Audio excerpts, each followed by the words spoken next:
Olá, meus amigos, minhas amigas do site Notícias Agrícolas. Estamos aqui nessa segunda-feira, como sempre, para mais um programa Conexão Campo Cidade. O nosso programa tem como propósito unir o público urbano, o público rural, num só caminho em busca do desenvolvimento do agro e da economia brasileira. Amigos, a semana passada, a ONU soltou um estudo que faz uma revisão sobre a população mundial. E nesses estudos sempre surgem alguns números interessantes, não que eles sejam plenamente, que vão ter assertividade de 100%, mas eles merecem, da nossa parte, como consultores, palestrantes que somos, e membros da bancada aqui do Conexão Campo Cidade, algum exercício de reflexão e verificar como isso pode ser oportunidade ou ameaça para cada um dos nossos negócios agro. E aqui eu vou pôr alguns dados que são interessantes. Segundo a ONU, a nossa população atual está ao redor de 215 milhões de habitantes. Nós vamos alcançar em 2042 219 milhões de habitantes, e a partir dessa data, nós vamos começar a decair a nossa população brasileira e nós vamos chegar a em torno de 163 milhões de habitantes lá em 2100. E com detalhe, com 1/3 da população com mais de 65 anos. Muito bem. Feito esses dados do Brasil, vamos olhar agora os dados mundiais. Nós vamos chegar em 2050 com cerca de 9,3 bilhões de habitantes. Nós vamos alcançar o pico da população do planeta em 2064 com 10,4 bilhões de habitantes. E a partir daí, nós vamos começar a ter um decréscimo significativo na população mundial. E como exemplo, a China, que tem hoje cerca de 1,4 bilhão de habitantes, a China vai chegar no final do século com 600 milhões de habitantes. Se esses números estiverem certos, e aí a gente junta com outro estudo que foi feito pela OCDE, que a média do número de nascidos por mãe teria que ser 2,1 para que a economia continue crescendo e possa gerar mão de obra para continuar trabalhando, esse número está de 1,5 por mãe. E o que isso acontece? Para nós, no Brasil do agro, que a gente gosta sempre de plantar mais, todo ano aumentar 2,5%, 3% da produção nacional, isso significa que nós temos um histórico de expansão de área, de produtividade, de eficiência e tal. E se lá na frente, nesse futuro distante ainda, mas que merece um ponto de reflexão nosso, se essa população cair como está prevista pela ONU, nós podemos ter proporcionalmente uma demanda menor por alimentos. E aí nós vamos ter que saber dimensionar a velocidade da nossa expansão para a gente estar em linha com as demandas do mercado.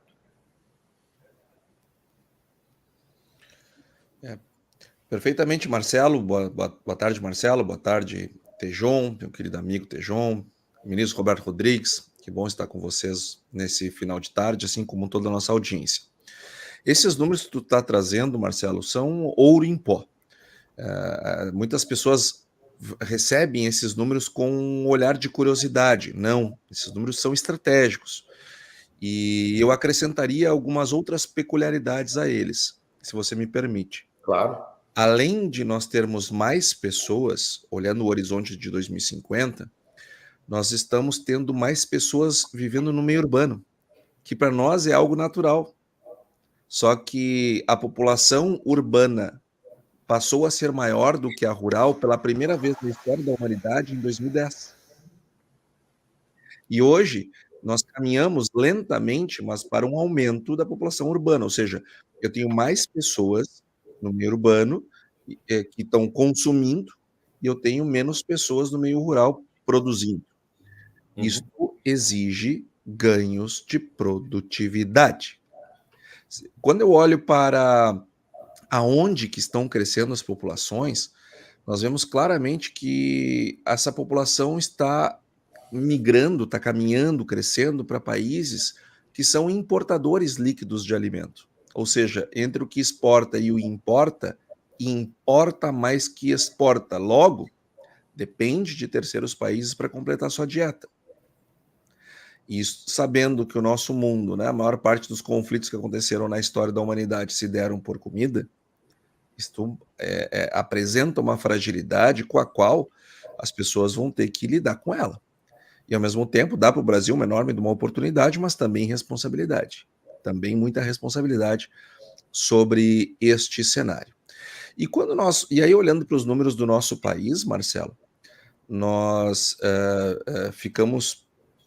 Olhando isso, fica muito claro que quem tem um filho adolescente como eu, tenho um filho que faz 16 anos esse ano, não existe conversa mais importante que eu possa ter com ele que não seja sobre finanças pessoais e organização do seu dinheiro ao longo da vida. Porque olha o problema previdenciário que nós vamos ter. Exato. Imagina nós, com uma população menor, né, que vai atingir um pico, como tu trouxeste, depois ela declina.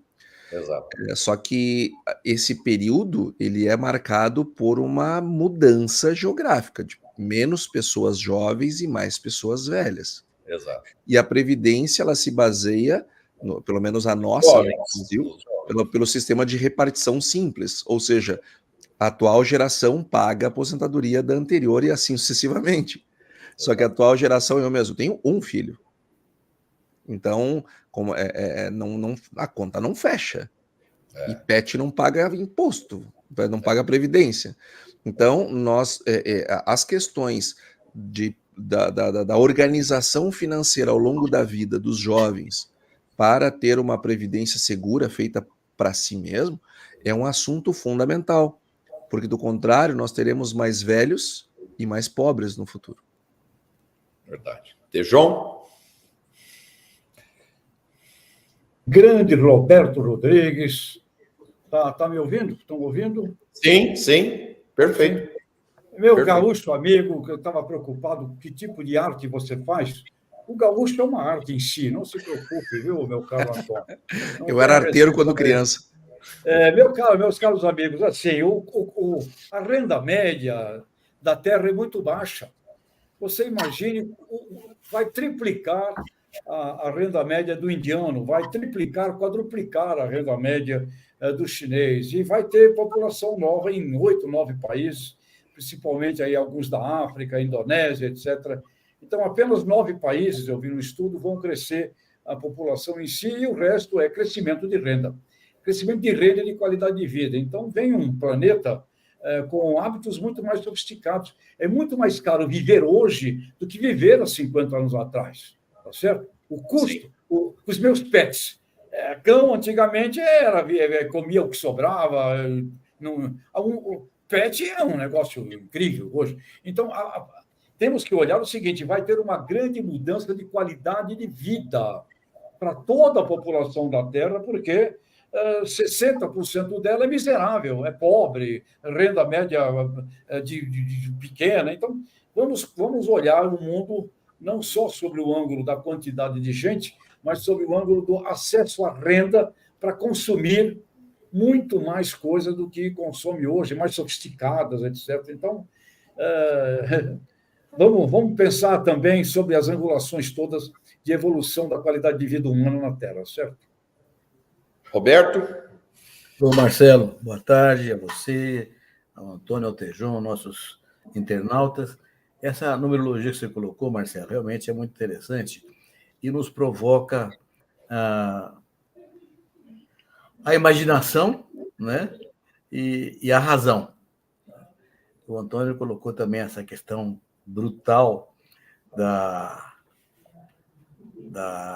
aposentadoria, né, de que cada vez menos gente terá que pagar por mais gente aposentado, isso tudo implica em mudanças significativas que o Tejon tão claramente já mostrou, né? Mas, depois da agricultura, é uma mudança provável, curiosa, porque talvez o que venha a acontecer com o tempo, com as novas tecnologias que estão sendo implementadas, é que a gente tem uma maior produtividade por hectare. Se o consumo vai diminuir, o número de pessoas será menor, talvez a gente tenha que reduzir a área plantada daqui a 80 anos, né? Como você está falando, em 2100. Isso tudo implica uma análise muito rigorosa do tema uso da terra, que já é uma preocupação hoje candente no mundo inteiro, mas que nós temos aqui uma largueza enorme para avançar no uso da terra ainda. Enorme largueza. Temos muito aqui. Mas é preciso olhar esse panorama todo, considerando essa expectativa de que muda o número de pessoas, mudam os hábitos alimentares. O Tejon falou muito bem sobre isso, os hábitos alimentares, porque se a população for 3/4 idosa, será uma outra alimentação que temos hoje, e muda também a expectativa em relação à produção agrícola. É todo um temário que implica uma discussão ampla e que passa por avaliações agora em relação ao futuro. Eu estou chegando agora mesmo, Marcelo, Antônio, Tejon, numa reunião na Prefeitura de São Paulo, cujo secretário de Relações Internacionais, que é o Aldo Rebelo, um grande brasileiro, um patriota doutrinário, montou um comitê de análise de sustentabilidade, tendo em vista até a COP30. Né? São Paulo olhando o Brasil inteiro com ênfase para a COP30. Então, já é uma temática para discutir lá na frente. Se o Brasil tem um papel crescente hoje no cenário mundial de segurança alimentar, energética e cuidar das mudanças climáticas e da desigualdade social, é preciso olhar essas questões daqui a 20, 30, 40, 50, 70 anos com outros olhos, com olhos mais preocupados com a sustentabilidade no sentido amplo da palavra, no sentido lato da palavra. Sustentabilidade não é uma questão imediata, é uma questão de longo prazo. É um tema para a gente discutir aqui, viu, Marcelo? Eu acho muito legal, sabe, gente, esse tipo de reflexão que a gente está fazendo aqui, porque, por exemplo, nenhum de nós estaremos lá em 2100. E quando você faz projeções e análises para o futuro, você fala faz você, viu, Marcelo? Como? Você fala por você. Eu, em 2100, isso aprendi numa palestra do Dr. Roberto Rodrigues. Eu quero estar em 2100, eu quero ser morto com 120 anos por um namorado ciumento de alguma moça que tenha se interessado por mim. E no flagrante, né, Antônio? No flagrante. Por um namorado ciumento de alguma moça aí. Mas o bom disso é que a gente faz essas análises sem nenhum viés de interesse, porque nem lá estaremos, né? Então assim, é muito interessante, mas se a gente pegar um pedacinho do que cada um de vocês falou, eu chego a pensar que aqui tem uma mensagem interessante para todos os empresários do agro que nos ouvem e nos assistem toda segunda-feira. Eu acho que a grande oportunidade do futuro, seja ele, claro que no curto prazo, nos próximos 10, 20 anos, nós vamos precisar muito aumentar a área plantada, aumentar a produtividade e tal. Mas se a gente já olhar num futuro de médio e longo prazo, pensando nos nossos filhos, nos nossos netos, o grande pulo do gato para o Brasil será a agregação de valor. Porque o Tejon falou aí, o Antônio falou o Tejon falar de recuperação de renda mais alta, consumidores mais exigentes. Então, quanto mais a gente souber em vez de exportar a nossa matéria-prima, se a gente, em vez de exportar o café em saca de 50 quilos, se a gente exportar já a cápsula, já com os cafés especiais processados e tal, com certeza a gente vai ter uma geração de valor muito maior, uma rentabilidade muito maior e uma garantia de êxito e de desenvolvimento econômico e de geração de emprego aqui no nosso país.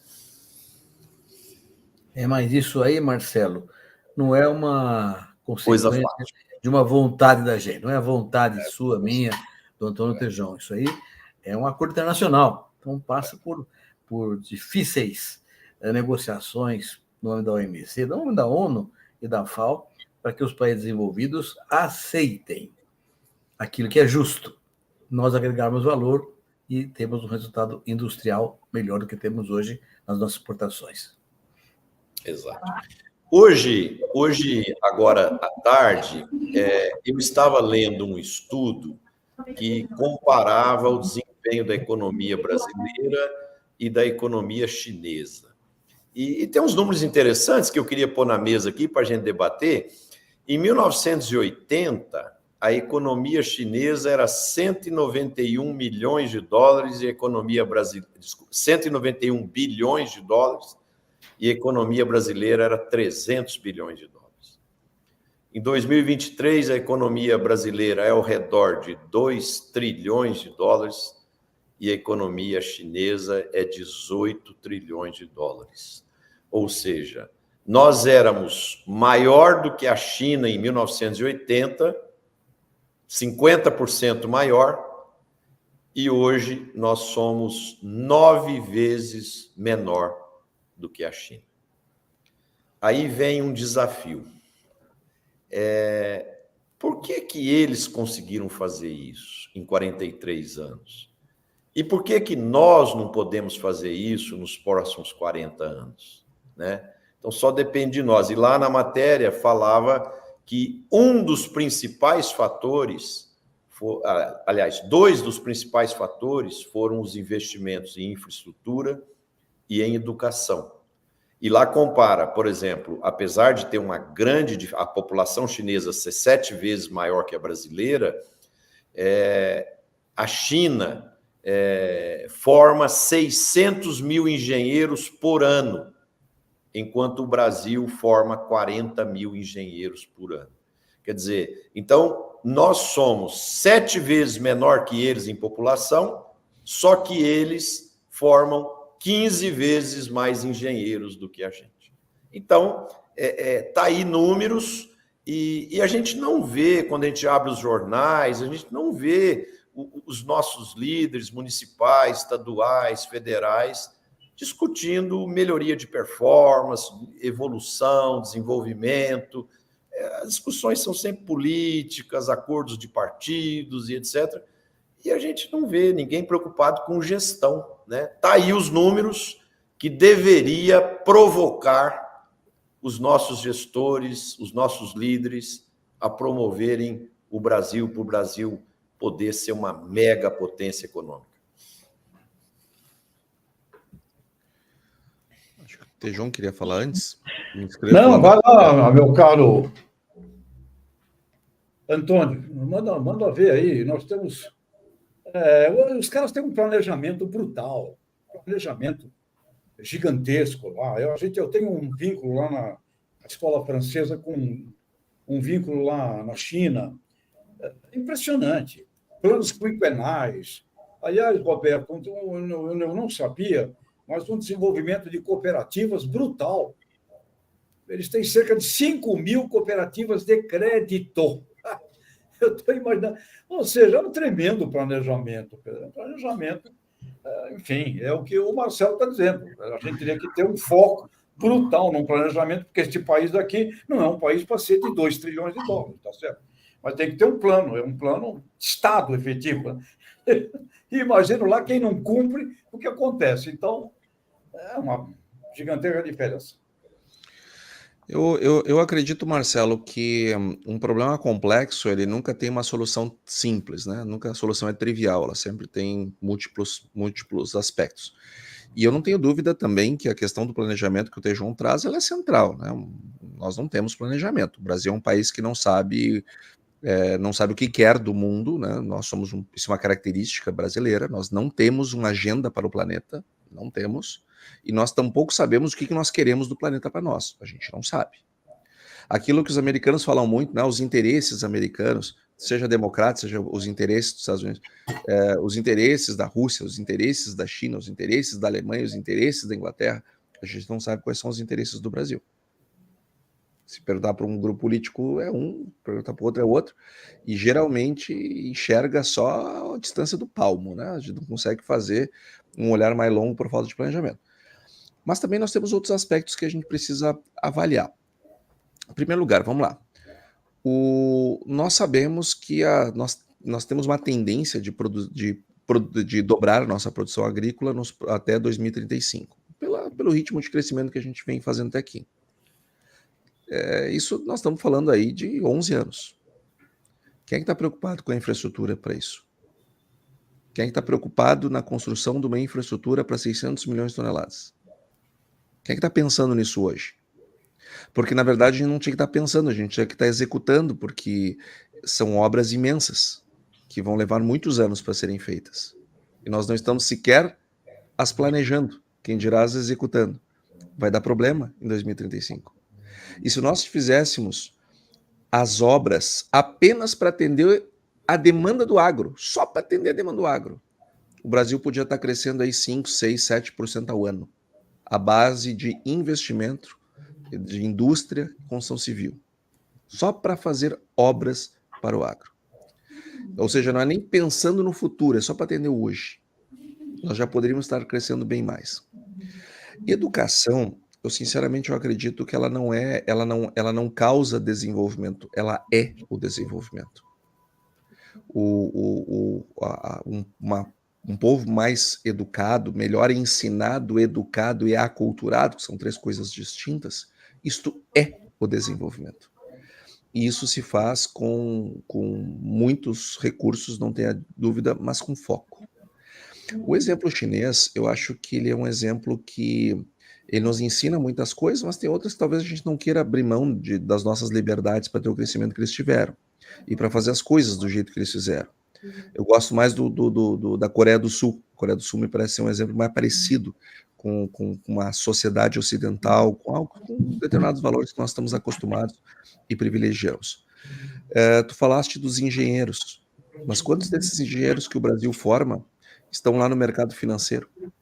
Estão trabalhando em outras áreas que não tem nada a ver com a formação original deles.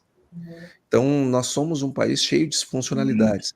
E tem outra que me chama muita atenção, como nós somos um país de Estado grande e de carreiras de Estado e carreiras de serviço público muito atrativas, nós terminamos atraindo para o serviço público os cérebros maravilhosos, pessoas bem treinadas, bem formadas, a elite intelectual do país termina indo para o setor público.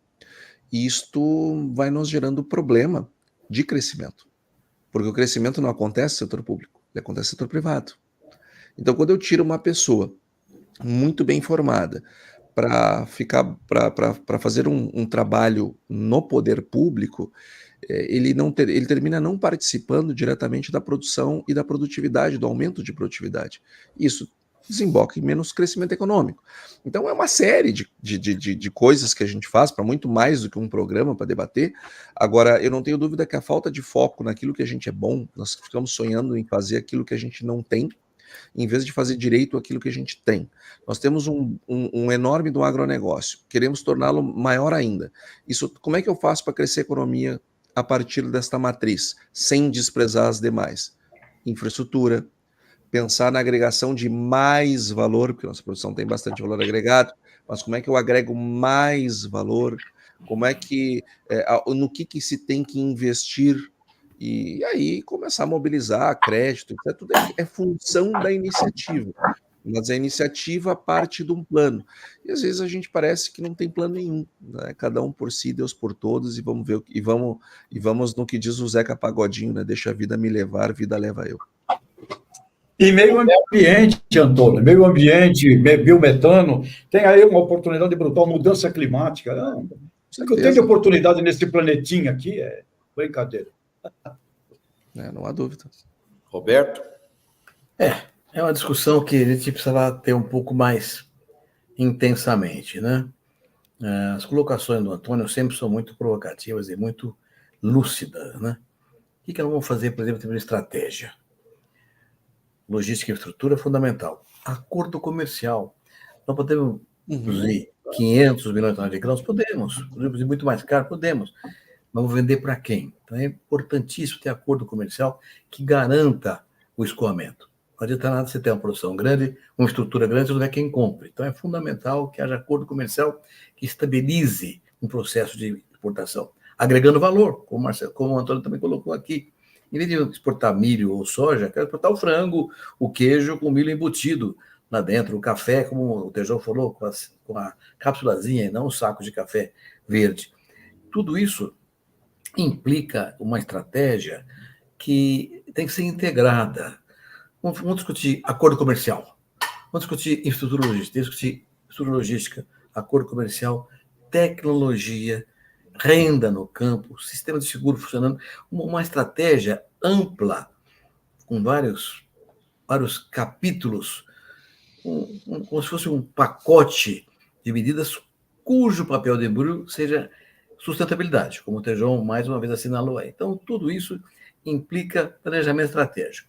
O Antônio falou uma coisa muito relevante. Hoje, nós temos bons cérebros formados na universidade, e muitas vezes, por falta de investimento privado, por falta de apoio governamental, vão para o Estado. Então, você acaba tendo gente muito boa. Eu vivi sobre a agricultura, gente maravilhosa sobre a agricultura, que queria para o setor privado, obviamente, mas não tem espaço, porque não houve desenvolvimento nessa área. Então, o que acontece? Acontece que fica muitos desses grandes cérebros pendentes de ação de governo.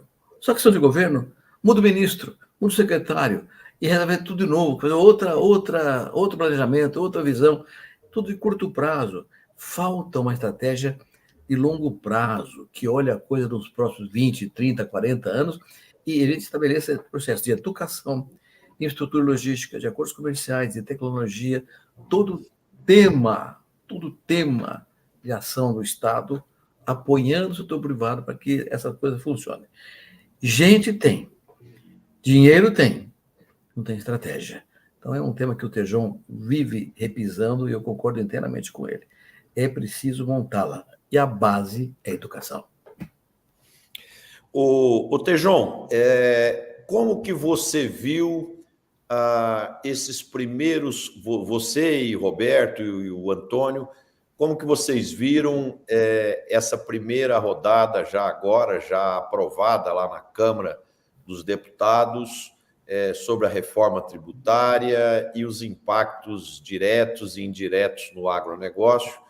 E agora, acredito que nessa semana deve ser votado no Senado, né? Como é que vocês estão vendo aí esse primeiro movimento aí, que pode ser alterado no Senado, mas, a priori, como é que vocês sentiram os impactos nas cadeias do agro? Bom, eu senti na semana passada quatro impactos positivos. O primeiro foi o decreto-lei que cria o programa Coopera Mais Brasil. Importantíssimo aí para 4 milhões de pequenos produtores serem integrados no movimento cooperativista. Segunda boa notícia que eu concluí foi a inclusão das proteínas na cesta básica de alimentação como um fator para cumprir a Constituição. E depois um estudo extraordinário do Paulo Rabelo de Castro, feito pela Associação Brasileira de Supermercados, mostrou que o impacto disso é de apenas 0,14 pontos percentuais na alíquota geral. Foi uma ótima notícia.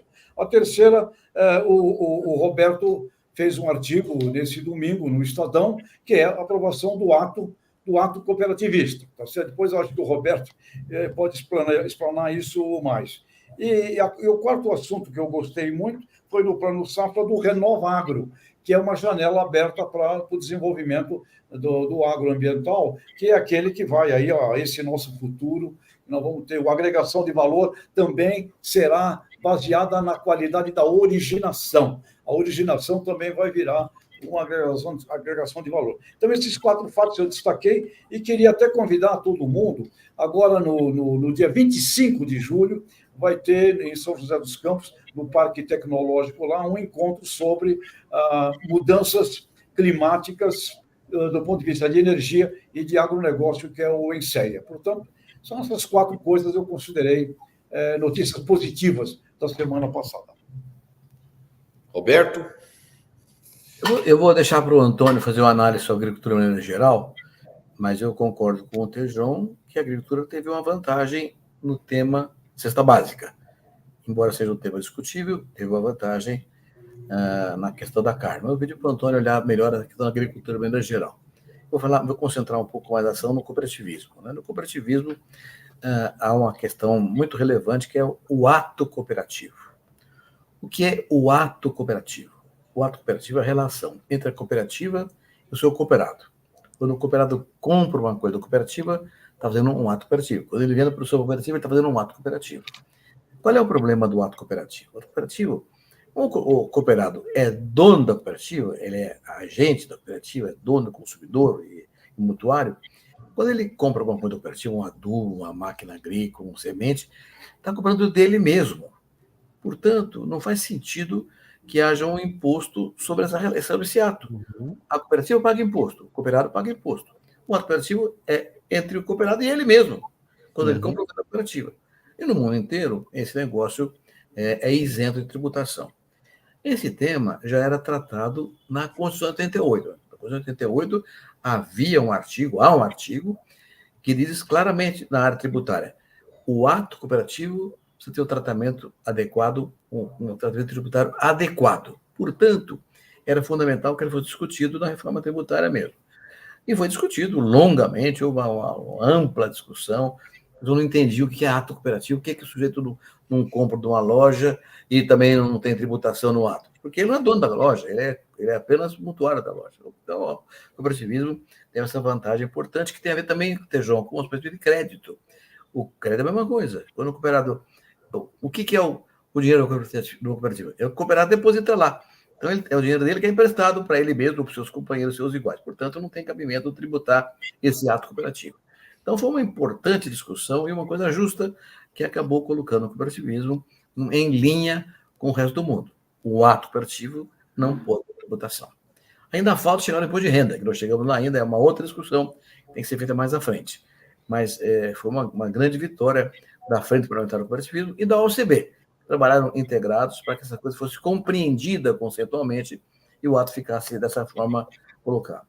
Agora, eu acho muito importante, Antônio, ouvir você sobre os reflexos da reforma tributária para o agro de maneira geral. Cesta básica, exportação, importação. Como é que está vendo essa questão toda, Antônio?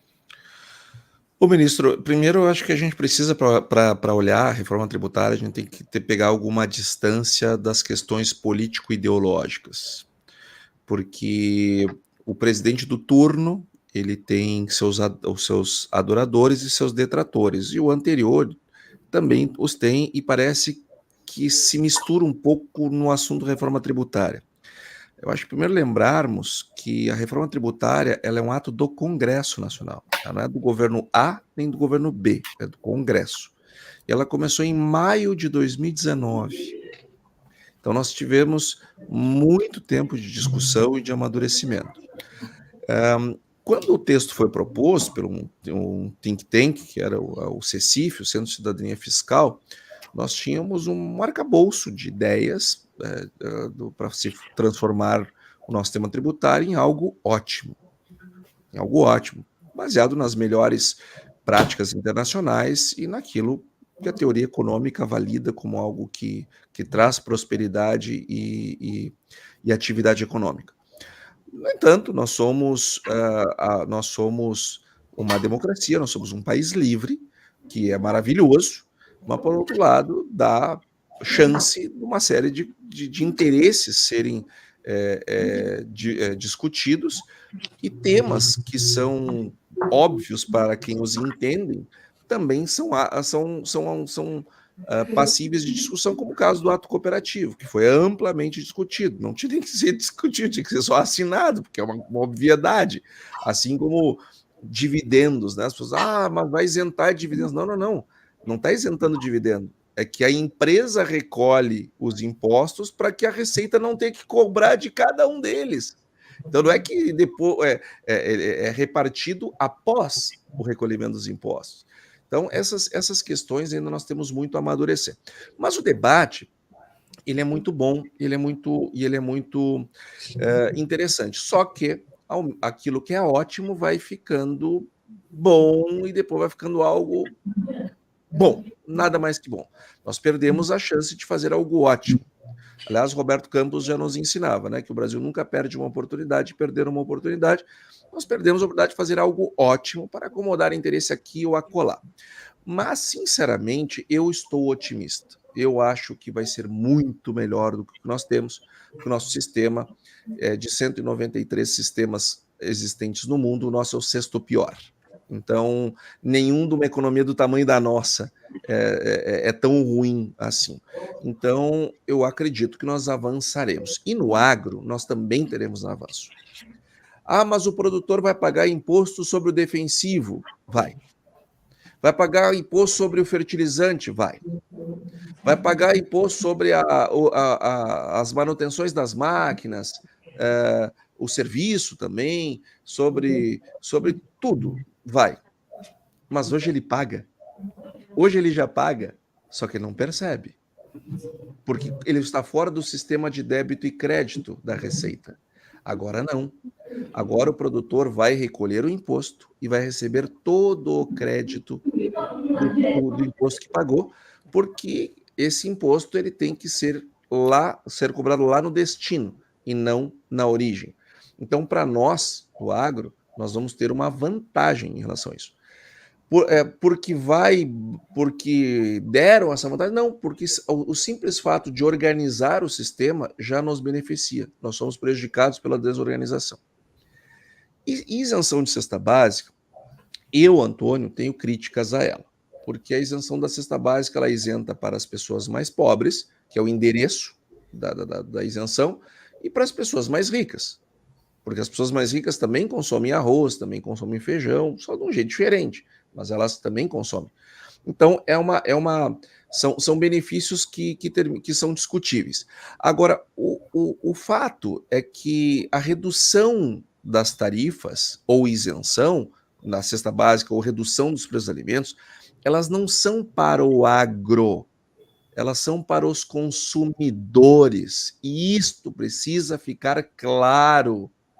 Tem gente dizendo, porque a bancada do agro foi lá e conseguiu reduzir os impostos para ela. Não é para ela, é para o consumidor consumir mais. Porque, veja, no estado do Rio Grande do Sul, ministro, antes da enchente, o governador do estado propôs a retirada dos benefícios fiscais ou o aumento do ICMS e deu para a sociedade escolher.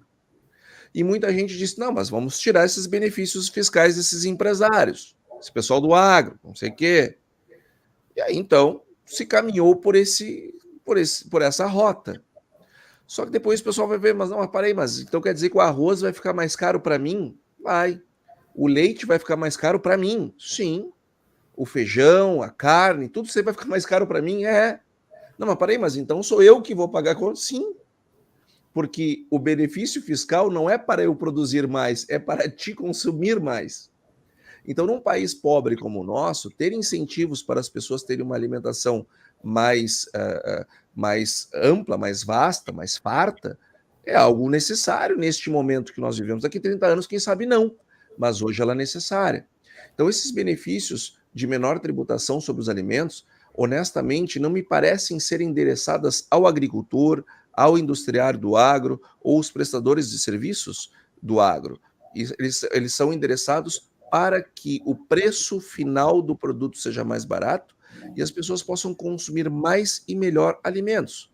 O agro produz para os brasileiros e para outros povos. Se vai tributar muito, as pessoas vão comer menos, a gente vai exportar mais. Agora, ou seja, o benefício é para o povo e está correto. Neste momento, em 2024, com a quantidade, do percentual de pobreza que nós ainda temos, nós precisamos dar incentivos para as pessoas se alimentarem mais barato. O SDA... O áudio está desligado, Tejon. Quer falar, Tejon? Sim.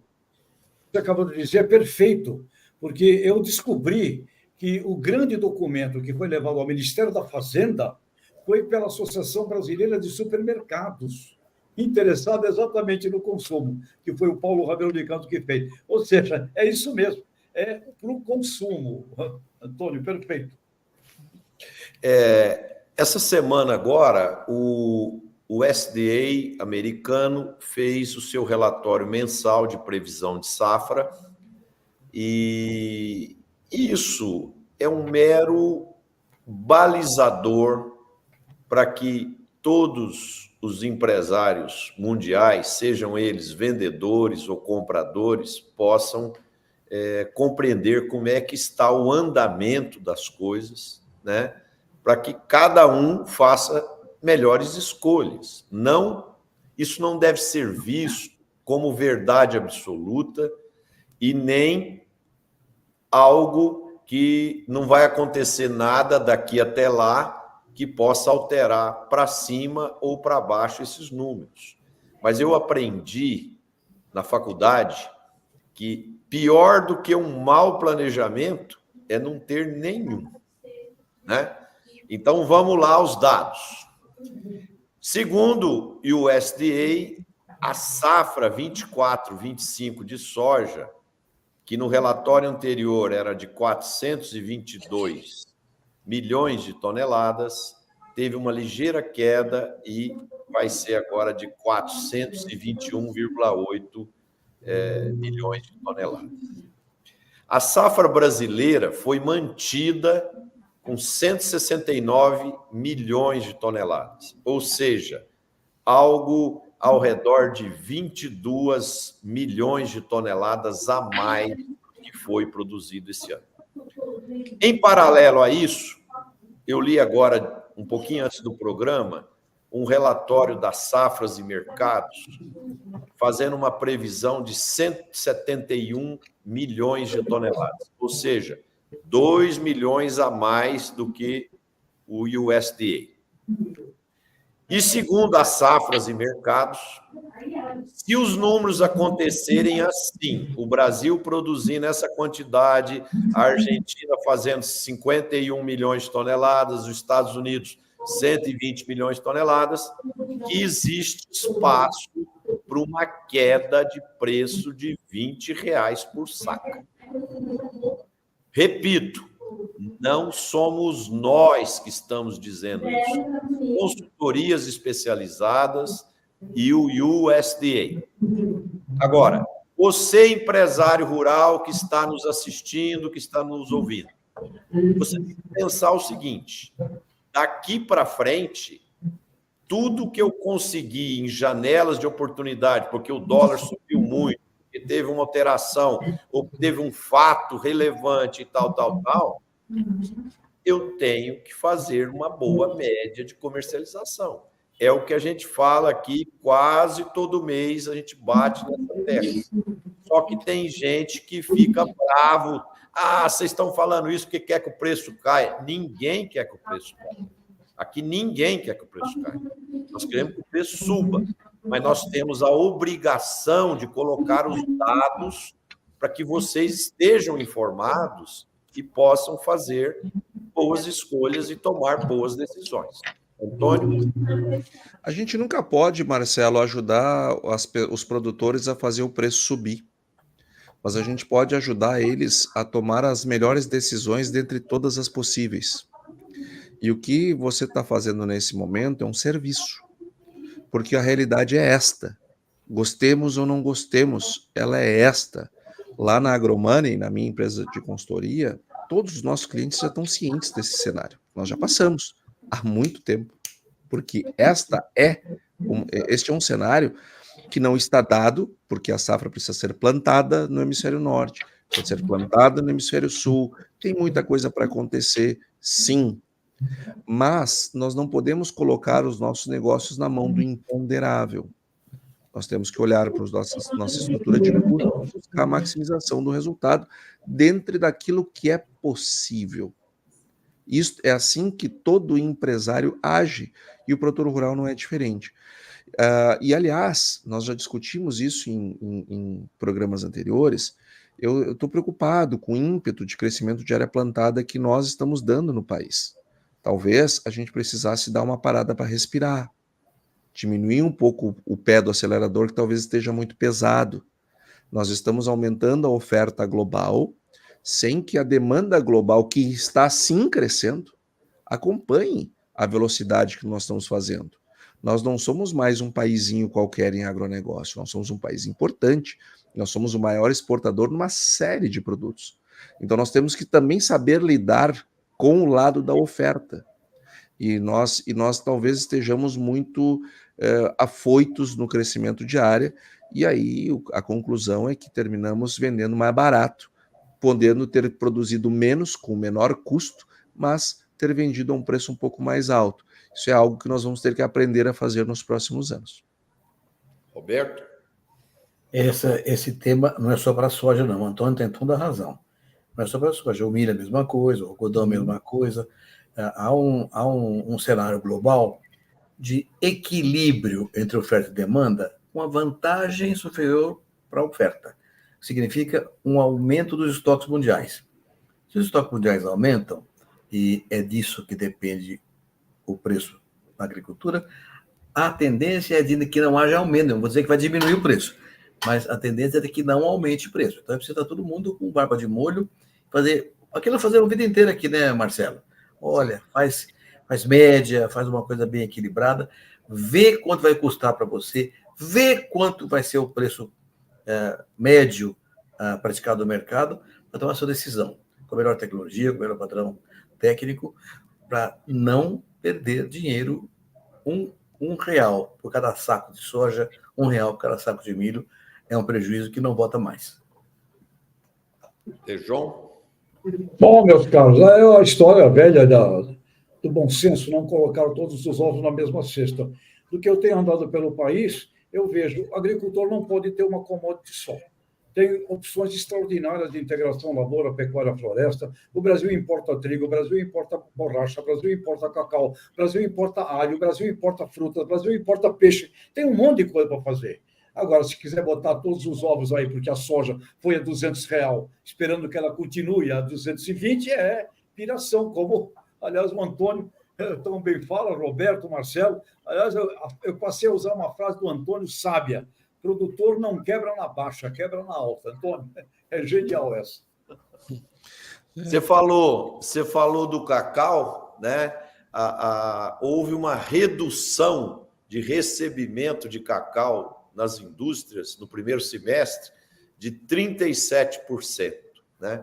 Então está aí uma cultura que merece uma atenção para aqueles empresários rurais que estão em estados que têm essa vocação da produção do cacau. Está aí uma oportunidade para ser considerada, com certeza.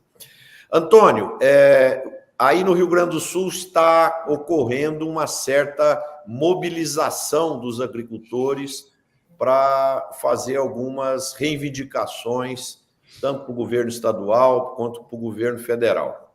Passa para nós aí como é que está esse contexto nesse momento. Verdade, Marcelo. Aqui nós temos produtores que estão se organizando. Eles estiveram em Cachoeira do Sul, já tiveram um primeiro encontro. Ministro, o senhor que entende de política mais do que nós, mais de 5.000 produtores gaúchos que sofreram com 2 estiagens consecutivas, que sofreram com as enchentes, e não é só enchente. Tem lugar que o rio não subiu e varreu a lavoura, mas choveu 500 milímetros em cima da lavoura da criatura, no mês da colheita. Eu não preciso que um rio varra a propriedade para perder o grão, seja por perder literalmente ou perder a qualidade, por apodrecer grão, enfim, ficar ardido e assim por diante.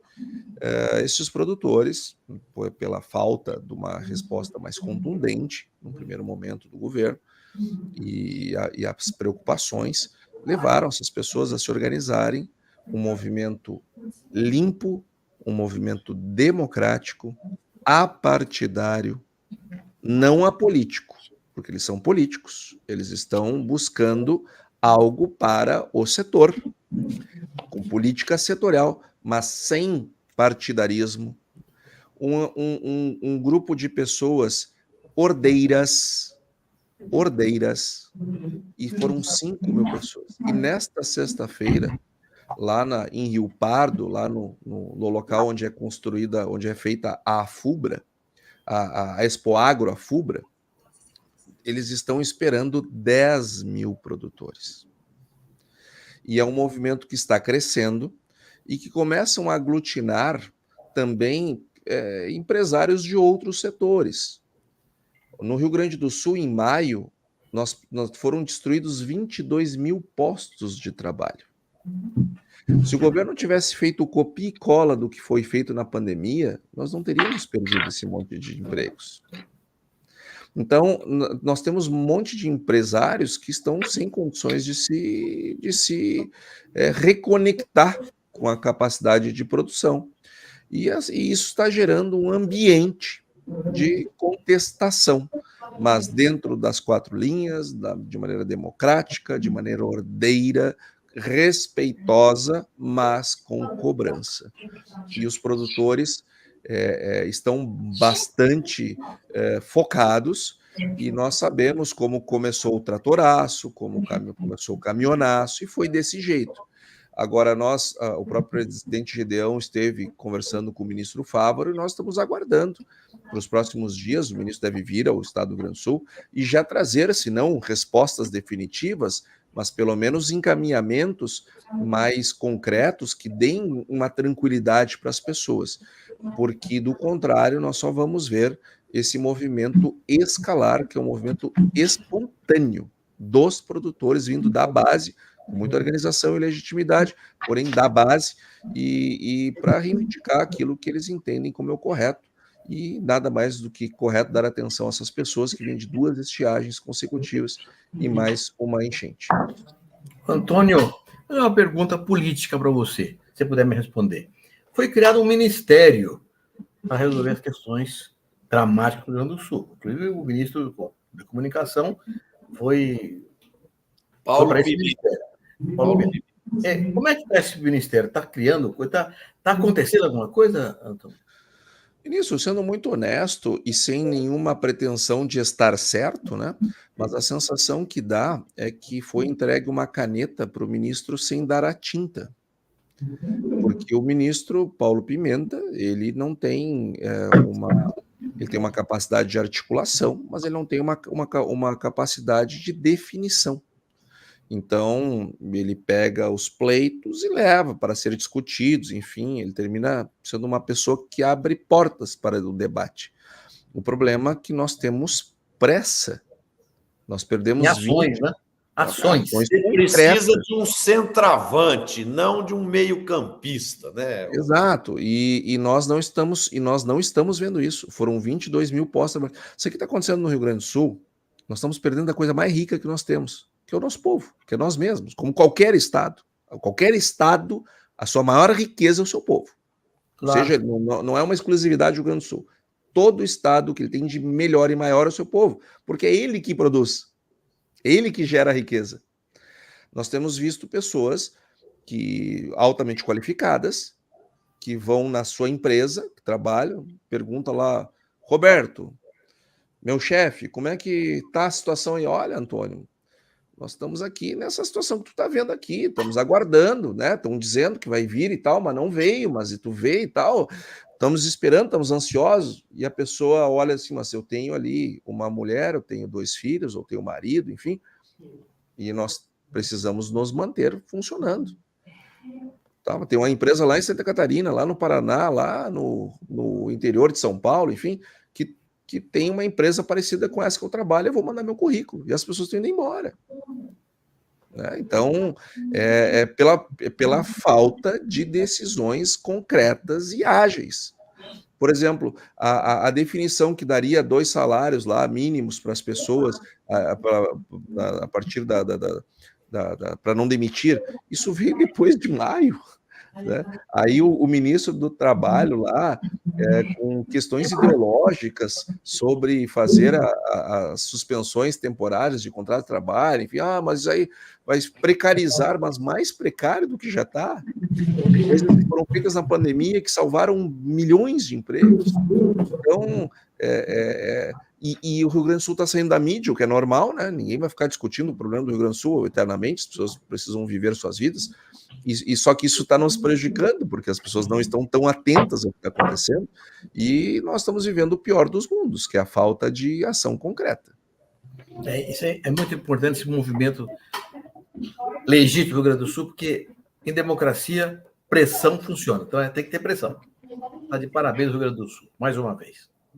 Bom, gente, o papo tá bom, mas o tempo se foi e precisamos fazer nossa rodada final aqui de fechamento do programa. Começo com você, Roberto. Sua mensagem final, por favor. Marcelo, eu quero trazer de novo uma preocupação em relação à COP30. Né? Daqui a um ano, a COP30, lá em Belém do Pará. Ainda não tem uma agenda discutida sobre o processo, não temos uma definição de quem vai comandar a COP30 no Brasil. Essa indefinição, falta de chefia, falta de liderança, leva também à falta de agenda. E a COP30 é uma oportunidade extraordinária do Brasil mostrar a que veio para o agro mundial. Né? E estou preocupado com essa falta de definição, Marcelo. Acho que eu Roberto, aqui. Muito bem colocado por você. E ontem aconteceu um negócio lá em Miami, que é uma prova cabal disso que você está dizendo. Por exemplo, os Estados Unidos é a maior economia do mundo, tem uma baita infraestrutura. Ontem, a final da Copa América, por desorganização, por falta de segurança, uma série de falhas. Houve violência, houve pisoteamento de pessoas e houve atraso no evento. Então, nós temos que planejar isso com antecedência, com organização, para a gente mostrar para o mundo que nós somos competentes. Né? E muito legal isso que você está falando, porque eu não vejo se nós vamos ter hotéis e habitações para receber todos os convidados globais que estarão aqui na COP30.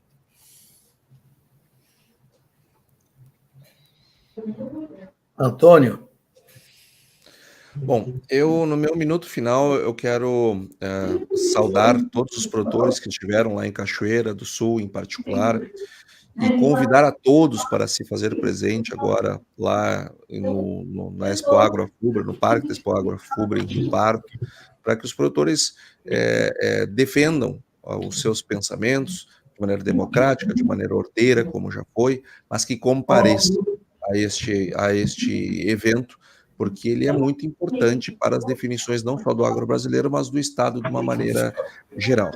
Então, é um momento importante, é um momento de discussão e é um momento de pressão, como muito bem nos ensinou o ministro Roberto Rodrigues. O mundo político funciona desse jeito e nós temos que fazer a nossa parte. João? Muito bem, amigos. Tem aqui o nosso internauta José da Silva Pereira, é isso? O João Alvarenga e o Sérgio da Silva Pereira.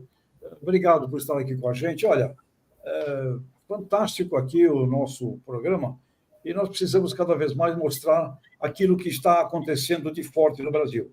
Eu cito o brasileiro discutindo muito o que não presta e não colocando as evidências naquilo que é genial. Eu estou indo a uma cooperativa agora em Goiás, vou a Getúlio Vargas, meu caro Antônio, estarei em Getúlio Vargas dia 20, e olha, eu vejo as cooperativas crescendo a 2 dígitos, crescimento, mais gente, tem muita coisa positiva. Nós estamos discutindo, tem muito crítico e analista de desgraça. E tem coisa boa que simplesmente não aparece. E nós não vamos vencer essa guerra se a gente não mostrar gente que realiza. O Brasil que realiza é o Brasil que nos fascina. Precisamos mostrar cada vez mais isso aqui no nosso maravilhoso canal Notícias Agrícolas. Roberto, Marcelo, Antônio, imenso abraço. Obrigado, Tejon. O meu recado final aqui, eu estive em Espírito Santo do Pinhal esse final de semana, como turista, e fiquei encantado de ver o desenvolvimento da cidade e a capacidade que a região ali, Jacutinga também e tal, tem feito para desenvolver o turismo ligado ao café e ao vinho. Então, muitos restaurantes novos estão sendo feitos, degustações nas vinícolas, uma estrutura de ecoturismo, uma estrutura de hospedagem fantástica, uma qualidade de atendimento espetacular, as pessoas, quer dizer, isso gera uma experiência ímpar nas pessoas que vão até lá. Então, eu quero dar os parabéns aqui para os empresários, para a comunidade das cidades de Jacutinga e da cidade de Espírito Santo do Pinhal, porque eu acredito demais no turismo ligado ao vinho e ao café. Eu acho que isso é uma visão estratégica muito boa. A localização geográfica é muito próxima de Campinas, muito próximo de São Paulo, então dá para aproveitar bastante e promover o desenvolvimento dessas cidades, porque o turismo é quando as pessoas se esforçam muito hoje para ter momentos de prazer, de alegria, de satisfação. Então, linkar o agro ao turismo e ao entretenimento, eu acho que é uma estratégia fantástica e parabéns a todos. E eu queria agradecer os nossos internautas que nos assistiram, que irão nos assistir nas nossas plataformas. Quem gostou, bote um like aí, compartilhe com os amigos, para que o Conexão Campo Cidade cumpra seu objetivo de impulsionar a união entre o público urbano e o público rural. Um abraço a todos e uma excelente semana.